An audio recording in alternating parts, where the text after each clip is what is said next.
ولقد خلقنا الإنسان ونعلم ما توسوس به نفسه ونحن أقرب إليه من حبل الوريد إذ يتلقى المتلقيان عن اليمين وعن الشمال قعيد ما يلفظ من قول إلا لديه رقيب عتيد وجاءت سكرة الموت بالحق ذلك ما كنت منه تحيد ونفخ في الصور ذلك يوم الوعيد وجاءت كل نفس معها سائق وشهيد لقد كنت في غفلة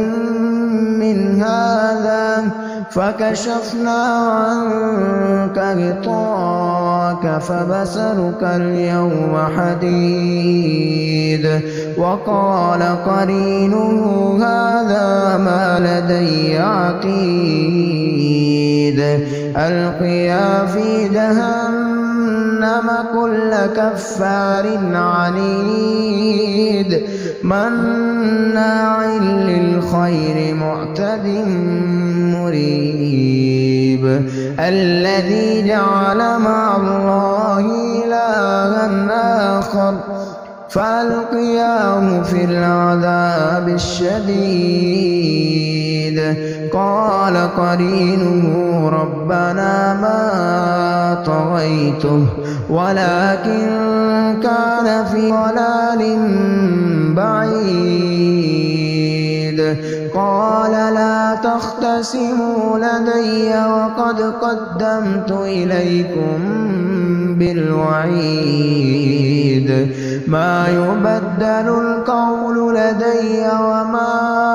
أنا بظلام للعبيد يوم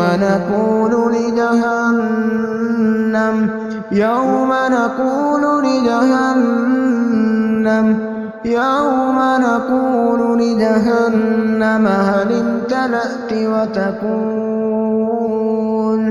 وتقول هل من مزيد وأزلفت الجنة للمتقين غير بعيد هذا ما توعدون لكل يواب حفيظ من خشي الرحمن بالغيب وجاء بقلب منيب